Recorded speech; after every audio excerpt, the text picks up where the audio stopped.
dípẹ́. Prophet tó wà lágbàmì ayé obìnrin pulling down syndrome ni wọ́n ń lò. Wọ́n fẹ́ fà wálẹ̀ kó má lè dìde mọ́ o. Dédé délé ogun dípẹ́. Prophet tó wà lágbàmì ayé obìnrin pulling down syndrome ni wọ́n ń lò. Wọ́n fẹ́ fà wálẹ̀ kó má lè dìde mọ́ o.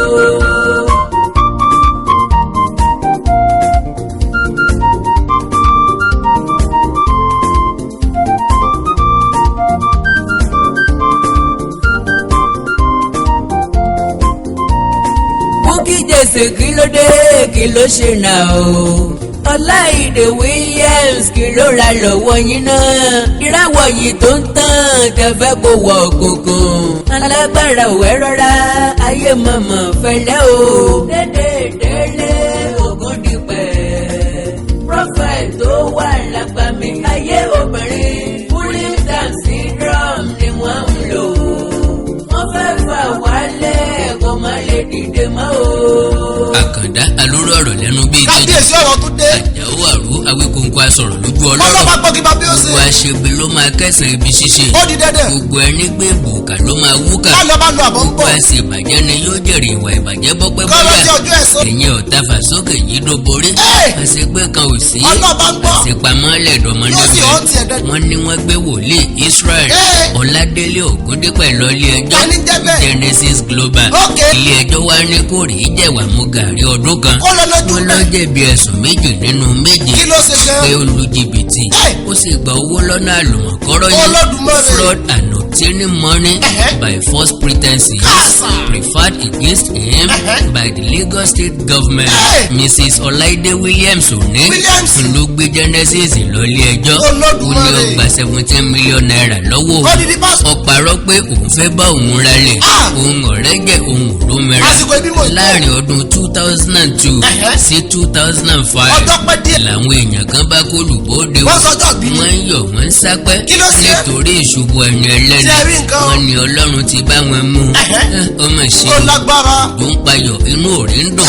Orí ọmọ pòrùn ní pẹ́ dé. Ó náà múra. Lára wọn ni Bukky Jesse àlè Genesis nígbà kan rí. Lọ́jọ́ ńlá kan. Pẹ̀lú àwọn ìsọ̀ǹgbè rẹ̀ tí wọ́n pera wọn ní bloggers tí wọ́n ń gbèjà Bukky Aṣọ́kò gbé kan. tàbí tí wọ́n kórìíra Genesis lọ́nà kan àbọ́nà kejì.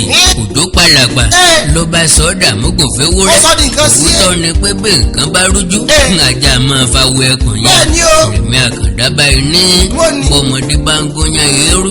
Àgbàlagbà ò gbọ́dọ̀ máa róka ó èèpẹ̀. débi ẹ̀. Ká pabì ká yabì dún ọ̀rọ̀ tí ń bẹ ńlẹ̀ ká yìí. yọ lọ́tọ̀ọ̀tọ̀. Báwọn èèyàn kan bá ń fi rọ́ọ̀bù tọ́ lójú. Òótọ́ délẹ̀. Àkàndá ọ̀rọ̀ Awíkóńkó sì wú òdodo síta. pẹ́rẹ́gẹ́dẹ́. Sí ẹnì kẹta ilé èèyàn méjì fi ń jàjàkú akátá. Wọ́n fi ń jàlú àwọn pa. Bí wọ́n láìké fi oró san oró ni. Bẹ́ẹ̀ni náà. Oró san oró kì í jẹ́ kóró ọtán. Oró a máa pọ̀ sí. Àfikàsàkà kì í jẹ́ kíkà ó tán bọ̀rọ̀. yóò bọ̀ kàndá. Ọ̀rẹ́ mi dà mí ń ọ̀dà ti. Ọ̀dà ilé ọkàn wulẹ̀ di púpọ̀ yóò di ni. plenty. Lọ fẹ́ gbà nínú ìṣubú Délé Ògúndípẹ̀. I wonder o. Madam Bukky Jesse. Yes. Ẹjọ́ wà nínú relationship tẹ́lẹ̀ kò sí wọ́ọ̀kì. Lẹ́jọ́ mi lára Jẹ́ ń yín. tẹ̀síwájú. Ọkùnrin gidi sì kù láyè. Ẹ̀yin ni kẹ́ ẹ tún wà ara yín sí. Kẹ́ ẹ mọ bí ó kù sí. Bukky Jesse sọra rẹ̀ di Ọlọ́run. Ó ní bòǹgò bá fa Genesis wálẹ̀ òun ò ní dákẹ́. Ṣé wọ́n ni Ọlọ́run tó gbé e ga ni? I wonder. The man is just too good. ó dájú. He's a real talent. Very very outspoken. Very very hardworking. Very very intelligent. Àkàndá test. Ó build a popularity ẹ̀ sórí very good and solid foundation. Foundation gidi. A jẹ́ pé yóò ṣòro fún ọ àtàwọn ẹgbẹ́ arógbogbògo jẹ́ Ọlọ́run ló pè tẹ̀jọ́ dìde. kóra yín jọ láti fà lólẹ̀. Kò ní ṣeé ṣe fún Why yín. can't you just discover yourself? Ẹ̀yin aláìníṣẹ́ tẹ́ ẹ di blogger kalẹ̀. Ọ̀pọ̀ nínú yín ò rí nǹkan gidi sọ. Ìkúnjọ́ súná. Wọ́n sì pọ̀ nílẹ̀ láti sọ. Bẹ́ẹ̀ni náà. Ìbàjẹ́ àti ìṣubú ọmọlàkejì lẹ́ fojoojúmọ́ wá. Ó lẹ́tẹ̀lé. Aláàtàn Bukky Jesse. Ó ti ṣèkìdá egungun yìí jàre. Nígbà tó ìsajá. Ó sì kékeré. Ọ̀yányányá. Àbí? Ó pariwo. Ó ní dandan ni kó fa máàlù yìí kí ló wálẹ̀. fẹ́ gbà ń bẹ̀. Ẹnu wọn ti sọ sẹ́wọ̀n ní tòótọ́. Ṣé ọkàn rẹ̀ sì ti balẹ̀? Sẹ́nu ẹ̀ dùn Ìwọ báyìí. nínú property ẹ̀ lọ fẹ́ jogún. Ṣé o sì rọ́kọ gidi fẹ́ báyìí? Madam. Ọkùnrin gidi ẹ̀ wo ni yóò fi atoto tata. Sisi Tata Bukky. gan-an aláìgbédè. Bẹ́ẹ̀ ìgbà tí nǹkan ń dánmọ́rán láàrin yín. Ìrẹ́jọ wà. O ò wí fáyé. Ó sẹ́nu mú ẹ. Ó ti kí gọ̀gọ́ bọ́ọ̀lù láì mọye Ó ṣàtúnṣe wá. àsan pé kò tí ì lo dòdò fàyà Ó ṣẹ̀kú fọ́mọ. gbogbo ìyẹn ò ṣe é wé síta o táìmù yẹn sí lẹ́jọ́ ń fi ta adìẹ ẹrun pákó Lẹ́jọ́ mú mi lé. ìyá wa dé orin dòwe àti wo àtàwọn aláìníṣẹ́ blọ́gà Aláìfẹ́ kan ṣe. ẹ mú ọ̀rọ̀ Prophet Délé Ògúndípẹ̀ mọ́ ẹnu Ikúnjọ́ súná. gbogbo ẹ̀rí tẹ́ fi fẹ́ takò ó nílé ẹjọ́ dànù ó ní ọ̀fẹsẹ̀ mọ́lẹ̀ Kò ní wúlò. ìlara ìtanú àìfẹ́kọ́mọlàkejì ẹni ó ga ní yọyín lẹ́nu Àṣà. àti PhDS Kí ni jẹ́ báwo? William Down syndrome ní Lábọ̀dọ̀ pa èyí àkàndá. tẹ rómọ́yà tẹ́ẹ̀fì láàárọ̀ tẹ́ẹ̀fì ní lálẹ́ torí pé tí gbogbo yín ń tà ò ní pẹ́ tán Alẹ́ yìí ti bàjẹ́ bẹ́ẹ̀ o. sì jáde yìí lẹ́wọ̀lẹ̀ họ Pẹ̀lú ògùn Ọlọ́run. kíni pé jìnnà sí òtítọ́ ìlara nídùú ọ̀jẹ́ kẹ́ ẹ lè rántí àtúbọ̀ Ló tán wáyé yín. kíni Genesis gbígbá yín gan I wonder o. ilé ìfẹ́ bígi àràbà yín wó sì wó Ṣojú yín wá. inú yín wá ń dùn ẹ wá ń ṣe jàgánní Ẹ̀sìn ń bọ̀. ẹ̀yin náà sì bímọ o ẹ sì fẹ́ jèrè ọmọ tiyín ẹ ń fààyàn lólè ẹ sì fẹ́ gòkè sì fẹ́- olófò yẹn ń bínú ológo Asọ́lọ́sí ẹ gbogbo. kàn fẹ́ blọ́ọ̀gì èèyàn ńlá kẹ́lì ní followers Kẹ́lì ní- kẹ́lì ní subscribers lórí YouTube Kẹ́lì lè popular. ẹ mọ̀ pé tẹ́ ẹ bá gbọ́nà àlùmọ̀kọ́rọ́ yín gòkè tó jẹ́ pé èèyàn kan lẹ́tẹ̀ mọ́lẹ̀ fi ṣàtẹ̀gùn Ẹ jálé onílé. tẹ́ ẹ bá ìjà láti bẹ̀ Tẹ́ fi bó- ẹ máa jákun ní o Ẹ máa jákun. the earlier the better Ẹ tọrọ dájú ẹ sí. create content gidi fún platform yín gbogbo Ẹ jáwọ́. mi ò sọ pé Genesis dá 100% ẹ mọ̀ sí mi gbọ́ o bọ̀tì àwọn ọjọ́. òótọ́ ọ̀rọ̀ wo ló wà nínú ìṣẹ̀lẹ̀ Ẹ̀yin yìí náà béèrè. Genesis lu jìbìtì ní tòótọ́ níbí bí wọ́n rògbò ẹ̀ Kó ìtàn- pé n bá béèrè kankan lọ́wọ́ ẹnikẹ́ni nípa ìṣẹ̀lẹ̀ yìí kọ́lọ̀ ń fìyà jẹ mí o ṣùgbọ́n mo mọ ìpìlẹ̀ Genesis fúnra Mo jẹ̀bi. ẹ̀ mo sì mọ orísun òun pẹ̀lú Mrs. Ọláìdé Williams òní Ó mọ dáadáa. igi kan ò ní le títí kí àkókò ọmọ lè sọ àkàndá alóró ọ̀rọ̀ lẹ́nu bíi Kábọ̀ balógun ọ̀rọ̀. yẹmẹyẹmẹyẹmẹ gbẹ́kẹ́ Ọdún gbọ́dọ̀ dìde ẹ̀kọ́ kan. olókèrèwé jẹ́rò Oníbàjẹ́ dáràn. ọ̀tọ̀ bọlé famayọ òrò ń kò yùmùyùmù wọn fẹ́ sọ̀rọ̀ Ó tọ́ délẹ̀. mo lè gbégún lójú mo lè tó ṣàlàyé Ìwọ lọ tó bẹ́ẹ̀. níbi tí kànnàkànnà bá gbàjà jẹ́ sí Ọlọ́run ló fi rán. ẹranko tó bá gbàbẹ̀ yọ gbàrún ẹ̀tẹ̀ Yóò dòkú ni o. another story entirely ni wọ́n pákéjì fún pọ́bílíkì ìdí ni pé Mrs. Ọláìdé Williams òní ó ní dítẹ́ẹ̀sì bó ṣe sẹ́ndì owó sí Prophet Délé Ògúndípẹ̀ Ó ní. with that kò sí bí yóò ṣe lè jàjàbọ́ nínú ẹjọ́ Wọ́n ti bí ni ẹ̀. tọrọ ni pé Pé kí ni ọjọ́? 2007 ni wọ́n ti ń dragi ẹ̀ bí mo bá ṣe mistake wọ́n rìmáǹdì Délé Ògúndípẹ̀ ní sometimes 2009 Nígbà náà. 2010 Lápò àkàndá. or 2011 Wá ìgbàgbé. mi ò rántí dáadáa ìdí ni pé Pé kí ni ọjọ́? gẹ́rẹ́ tó dé láti àtìmọ́lé ọ̀kan nínú àwọn prọfẹ̀tì mi fẹ́ invite ẹ̀ fún programu ọlọ́dọọdún kan wọ́n sì fẹ́ fún lámì ẹ̀yẹ kò wá Kò wá. wọ́n gbé àwọ́ọ̀dù rẹ̀ ránṣẹ́ sí ni Ẹ mú o. èyí ni ẹjọ́ tí Mrs. Ọláìdé Williams òní tó rò kalẹ̀ nílé ẹjọ́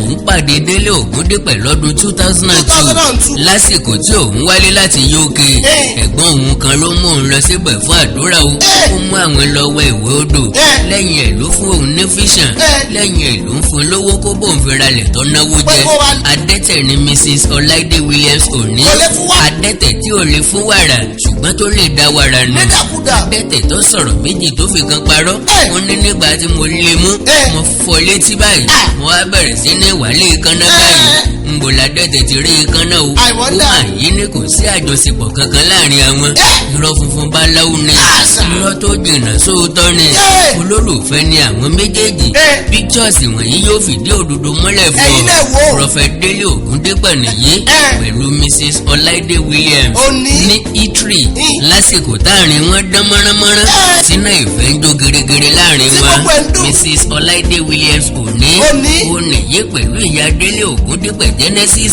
ká ní lóòótọ́ kò sí nǹkan kan láàrin wọn gẹ́gẹ́ bó ṣe Kí sọ ló lọ sí lọ́dọ̀ ìyá wọ́n ẹ̀? tó gbàgbé pépé ìkábàrojọ́ ìkàkọ́ ni yóò dá Bẹ́ẹ̀ni náà. kí ni ìpàdé ọlọ́jà pẹ̀lú àsẹ́wọ̀n Àbí? kí ni pásítọ̀ ń ṣe ní mọ́sálásí kí ni máàmù ń ṣe ní ṣọ́ọ̀ṣì Ayọ́júmọ̀. kí ni pásítọ̀ ń wá ní díòsà Ṣàngó ọkọ̀ Kí ya ló bí iná kí lẹ́nu? ni wọ́n jọ rèé sí nílé ìjẹun tí wọ́n ń ya fọ́tò papọ̀ Àbí? àbí pírẹ́yà náà ló dùn tó bẹ́ẹ̀ ṣé gbogbo wa ní dandanrin Ẹsẹ̀ Jésù dùn. gbogbo wa kọ́ lòpò náà Àbí? bá a sọ de amẹsẹ̀ ẹ̀kọ́ lọ Ọ̀jọ̀gbọ́n Bẹ́lí. kí ló pa Mrs. Ọláìdé Williams pẹ̀lú màmá Dọ̀kásì Ògúndípẹ̀ ìyá Délé Ògúndípẹ̀ pọ̀ Kí ló lọ sí ti bẹ́ẹ̀? ṣe pín ta ajá tó yẹ kan lè mọ́mọ́ I wonder o. kí ló kan Joseph níbi ẹ̀kọ́ṣẹ́ ifá kí ladìẹ wá níṣọ alágbàtà Yóò ká jẹ- yóò pẹran ni àbí òun gan ni wọ́n fẹ́ pa Kò yé mi alágbàtà gan. wọ́n ń déètì ara wọn ni irọ́ da ẹni tí ń pa gan ò lálàáfíà Ó gbọ́ gbádùn. wọ́n sì lọ́ọ̀fù ara wọn dáadáa Ọláìdé Williams ju Genesis lọ dáadáa. Ejò ma. Délé wà ní 20s. Ànífẹ́ wà. Madam wà ní 30s. Nígbà náà. Ni wọ́n ń déètì ara wọn. Ẹ wo. Ọláìdé Williams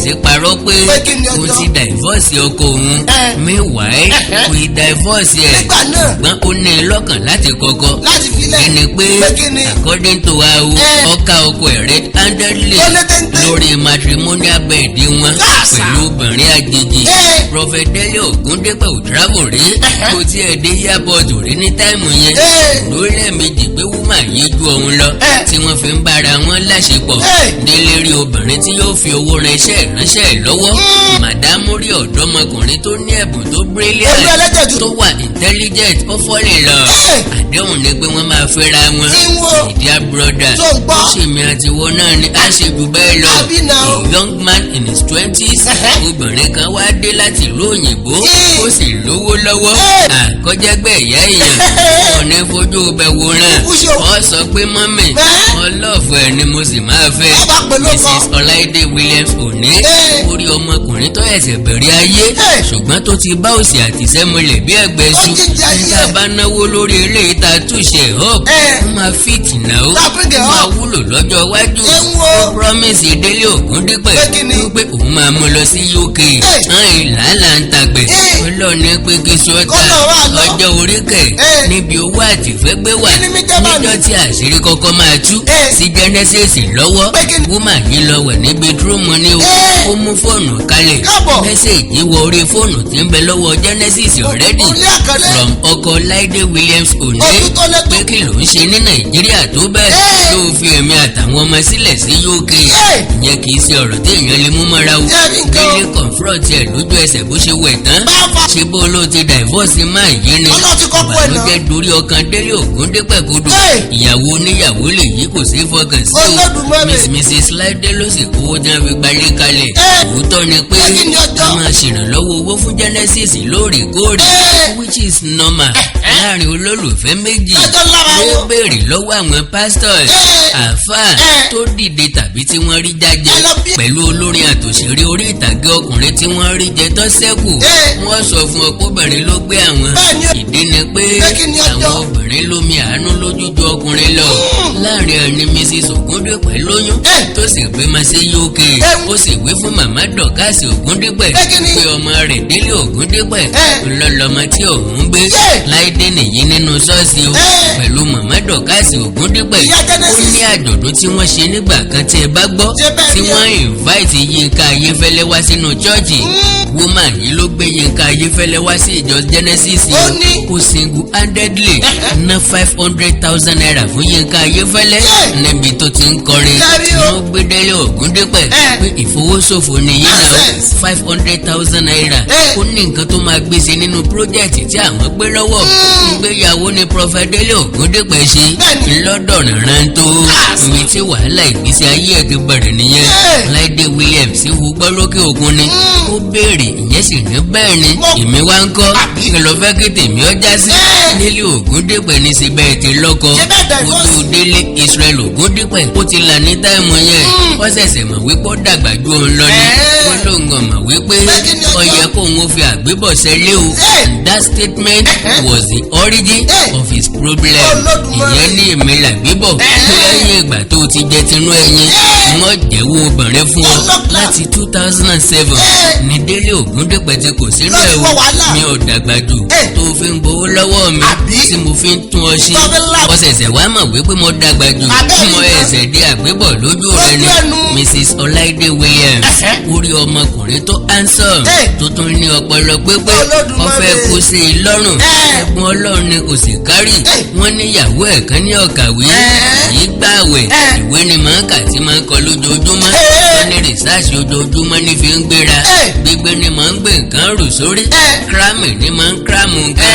Wọ́n ní tú àṣírí ọkọ ẹ̀ síta ó ní kíyàwó ẹ̀ òun ó lè bá a ṣẹ̀ṣẹ̀ ní ẹ̀sìn ló fẹ́ ṣe káyà ayé ẹ̀ obìnrin bímọ fún ni òbí ọmọ pani òótọ́ ni pé woman yìí ní kí Genesis ó bóun ra ilẹ̀ lọ́nà mẹ́ta ó ti hand over méjì ìkẹta ló ní pírọ́blẹ́mù díẹ̀ pẹ̀lú ọba làǹbẹ̀ ní jàǹkàrà ohun tí woman yìí ń fẹ́ ni pé láti fa Genesis wálé dandan torí pé ó ṣàdéhùn fún kò sì múṣẹ kò dé ó bèlè fò pé ó ti rìpọ́ọ̀tù ẹ̀ fáwọn SARS rí ó ní Genesis níbọn lé wọ́n túlétúlé wọn ò rí bọ́n lẹ́yìn ẹ̀ ló rìpọ́ọ̀tù ẹ̀ fún àwọn Special Fraud Unit of Nigeria Police Force wọ́n gbé wọ́n fọ̀rọ̀ wá lẹ́nu wò ó dáa kí ló ní márùn yìí ṣe fún ọ ọjà mi lówó ó fi tún pàànù lè mọ̀mẹ́ ẹ̀ tí ń jòsí lọ́jà mi lówó tí mo fi ṣètọ́jú ọmọ ẹ̀ nígbà tó sí owó tí mo fi bá a tómátò ẹ̀ ṣe owó tí mo fi bá a ra tíṣẹ̀tì ra florẹ̀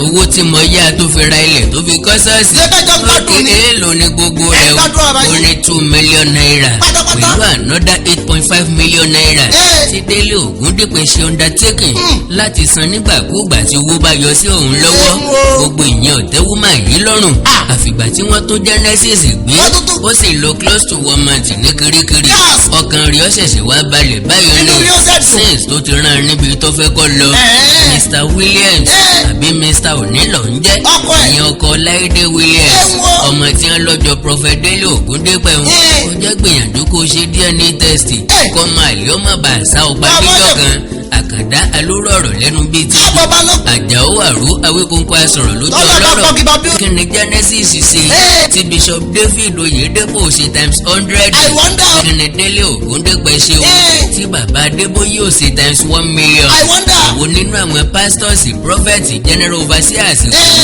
ní kí ṣe àgbà lọ́wọ́ mẹ́rin balẹ̀ dùn tó lọ ìwo ni ọ̀lọ́ni lọ́wọ́ gbà sí ọ̀fọ̀ ní ìrúkọ ọ̀rọ̀ jọ business ìwo ni wọ́n ṣe tí wọ́n fẹ́ ra jẹ́ẹ̀tì ẹ̀gẹ́ ni wọ́n ń wú tà ní àbígbàdo ni wọ́n ń tà tí wọ́n fi ń kọ́ ọditóríọ̀mù ńlá tí wọ́n fi ń kọ́lé ìwé tíjọba gan ò lè gọ́ mélòó nínú yín ẹ̀yin arógo gbòógó jẹ́ tẹ́ ẹ pera yín ní bloggers wọ̀nyí lọ́mọ ìpìlẹ̀ Prophet Délé Ògúndípẹ̀ pẹ̀lú Mrs. Ọláìdé Williams èèlò lọ́gbà lọ́wọ́ rẹ̀ ṣé torí owó ọ̀hún ló ṣe lọ sẹ́wọ̀n kí lọ́kàn àwọn tí ń yọ̀ lórí ìṣubú ẹ̀ ìwà ẹ̀ ló burú tó bẹ́ẹ̀ ni àbọ̀sẹ̀ wọn láàyè ọ̀tọ̀ gẹ́nẹ́gẹ́nẹ́ Bukky Jesse tó ní tòun ọ̀bá gbá Genesis wọlé òun ò ní nísinmi Genesis ṣe lọ kò ní wálé mọ́ni tó bá padà dé kan ni yóò ṣẹlẹ̀ àwọn ọ̀tá ń dowó ẹ̀ ìjọ ṣẹlẹ̀ ń dowó ẹ̀ láti wá ṣèyí sí Olódùmarè ilé ayé ogun ilé ayé táyé kìí rí ni nígbà tá a sun gẹ́dẹ́jẹ́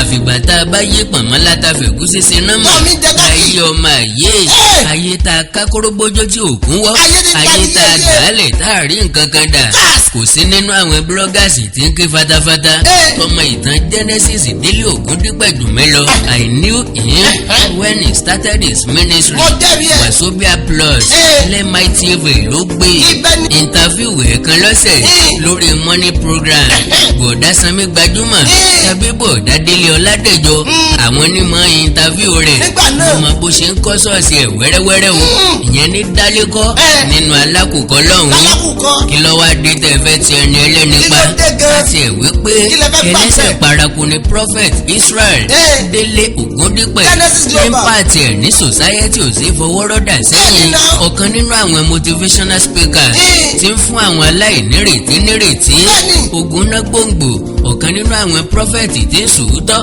Genesis ló ṣe ń tẹ́nì kankan ò ṣe rí nínú àwọn tó pe ara wọn ní ìránṣẹ́ Ọlọ́run gba owó ọrẹ ọjọ́ ìsinmi fi dáàyàn lókòwò gba owó fún ọlọ́mọ lẹ́yìn ìsọmọ lórúkọ fún ọlọ́mọ kó fi rèé bẹ̀rẹ̀ bísínẹ́sì kí wọ́n fi ṣe ilé ayé wọn very very sensible and intelligent man ó gbé pílátífọ́ọ̀mù kalẹ̀ láti máa ran àwọn aláìní lọ́wọ́ àwọn opó àwọn ọmọ òrukàn àti àwọn aláìlẹ́nìkan ṣètò owó ni àbí tó ń jẹ ẹ̀kọ́ ọ̀fẹ́ ni káwé ni àbẹ́tì ìlera ọ̀fẹ́ àìmọye oníròbìnújẹ́ tó ti mú lọ́kàn balẹ̀ ọ̀pọ̀ ló sunkún dé ọ̀dọ̀ ẹ̀ tó bá ìrìn jáde ọ̀pọ̀ ló sunkún dé ọ̀dọ̀ ẹ̀ tó bá ìrìn jáde sọ wá dé akó lórí okú sípò ìkàlẹ̀ sọ sọ wá dáa kó lóore ó kú sípò ìkà nítorí ẹ̀tanú nítorí ìlara lóde gan. ìwọ tí ń ṣàjọyọ̀ Ẹgbẹ́ nìkan bàjẹ́. wípé Genesis ń najú lọ kí ni impact ẹ sí society Máa dáhùn. abọ́ ọ̀mọ̀ wípé kí ló ti gbèsè. ohun tá a bá ṣe lónìí lọ́la ó béèrè kí ni tó fi rántí ẹ. Genesis ó padà dé láyọ̀ Pẹ̀lú ògùn Ọlọ́run. even strong and better torí pé igi tá a bẹ́ lórí lásán ni bó bá ti gbóòórùn omi yóò sọjí padà Yóò tún dìde. sẹ́ni tí pa ògo ológo lèèyàn lè pa ẹlẹ́fà Genesis Global wálẹ̀ láàrin ọdún kan ṣoṣo Ẹ dúró. Israel délé Ògúndípẹ̀ Ó ń bọ̀ padà. kò lè bógun ògo lọ gbogbo ẹ̀yin tí ń bínú ẹ̀ kẹ́ ẹ lọ gan mọ́ life wire Ẹ lọ kú dànù. olófo yín tí ń bínú ológo Aṣọ olóṣì. ẹ kàn wẹrẹ para yín dànù lásán my dear Genesis Ṣé ń gbọ́? ọ̀rọ̀ fún ní lògbòlògbò yín nínú lè yí Ẹ wo. ẹ sọ̀rọ̀ gbóni jìgìjìgì gbé ni mi Kò lè pa ó yín. sọmọ lóòkú bẹ́ẹ̀ ni kò ní bá òkú wọ sàárè Bẹ́ẹ̀ ni náà. baálé àgbẹ̀ ò ní nǹkan ṣe lọ́rùn àfi bówó lẹ́ ò bá pé o gbogbo ẹni tí ń ro kóró ọ́ òbítúárì wọn lọ́mọ gbọ́ níbi tó bá wà Ó dẹ̀yìn kọ́ ẹ̀yìn. ṣẹ́gun ọ̀tá kọ́ rẹ́yìn odi Kọ́ padà wá. kọ́ jàkàrà gbogbo abínúkú ẹni Pátápátá gbogbo. ìbí ọ̀sọ́ pé o pé 100% A sọ pé bẹ́ẹ̀ ni tó ẹni. kì í ṣàǹjànú Àbí? ṣùgbọ́n torí pé wọ́n ń bínú rẹ láì nídìí torí pé wọ́n yọ̀ sí ìṣubú rẹ torí pé wọn ò rí nǹkan gidi wí nínú èyí tó dáa tó Tọ́sà fẹ́ bí ṣe olùlẹ̀. that is the reason why I stand by you Láfi dúró gbangba. lórúkọ Ọlọ́run ọ̀gá ògo Kábíyèsí. lórúkọ Ọlọ́run aláyọ̀ Kábíyèsí. ọba tó lágbára ju gbogbo alágbára tó pera wọn ní alágbára lọ Yàwá ìlú. ẹnìkan ṣoṣo tó lè fẹ̀yìntì nírú àkókò yìí Ẹ̀wọ̀n. ìyá rẹ tó lẹ́nì kejì àwọn ọmọ ìjọ rẹ Genesis Global ní kẹta Pátápátá. ní àkàndá alóró ọ̀rọ̀ lẹ́nu bíi tètè Lágbàjá Gúlábì. jẹ́ ọ̀kan nínú àwọn tó dúró tì ọ́ lẹ́yìn gbangban Ẹ̀wọ̀n. kò ti rí ilé ayé o ẹ̀kọ́ ńlá lọ kọ́ nípa dúníyàn Sórí. I wish you a safe return my brother Ó padà dé láyọ̀. gbogbo ẹ̀yin ọmọ ìjọ Genesis Global Àsìkò ní o. nìyí o láti mọ ẹni tó fẹ́ ni dọ́kàn sísàsà èèyàn ní fẹ́ ni lẹ́yìn báyìí sí ilé Bẹ́ẹ̀ni. ẹ̀rù tọmọ ní fẹ́ ni lójú ẹni Bàbá dé. ìpawọ́pọ̀ dí ṣọ́ọ̀ṣì mú kọ́ gbọ́dọ̀ yín Ẹ má jẹ́ ṣàì ẹ service. máa ṣe ìsìn normally ẹ má ro ọ̀rọ̀ Prophet Délé Ògúndípẹ̀ jù ẹ kàn máa fi àdúrà ràn lọ́wọ́ ní gbogbo ọjọ́ ìsinmi Pátápátá. àjọ ṣàjọyọ̀ nígbà tó bá padà dé ni ọ̀pọ̀ àyàn kò sóògùn owó kò sì fàdíyà orílé ẹ̀kọ́ lásán ni yóò graduate A sì máa- bẹ́ẹ̀ bá bí ọkọ̀ olùṣọ́ àgùntàn Celestial léèrè wọ́n sọ pé ntọ́jẹ ló yó Sẹ́rí o. wá ní ìgbéraga tí ẹ ti pọ̀jù gan mi ò sọ fún yín pé àṣírí ẹ̀ ò ní pẹ́ tú ìdí ni pé ẹ̀bùn rẹ̀ ló ń dí wọn lọ́wọ́ my dear Prophet Délé Ògúndípẹ̀ when I first watched you on Wazobia Plus on MITV I knew you would be great and your greatness is never on a platter of gold but through prayers and hard working be strong trust your God and believe in yourself as usual I wish you all the best tó àkàndá alóró ọ̀rọ̀ lẹ́nu bíi tẹ́tù a kì í ṣe tọ́ta tẹ̀ tó ṣiṣẹ́ ìrìnàjò mo kì í da ọ̀rọ̀ mi bákọ̀ ẹ mọ̀ mí mo tún lè fayọ nígbàkúùgbà ẹ láìkì ká ẹ fọ́lù péèjì mi lórí Facebook àkàndá ọ̀rọ̀ Àwíkóńkó ẹ sọ̀scribe sí YouTube channel mi àkàndá ọ̀rọ̀ Àwíkóńkó ẹwà èdè Yorùbá TV akọ́mọlédè Yorùbá TV òwe Yorùbá TV oríkì Yorùbá TV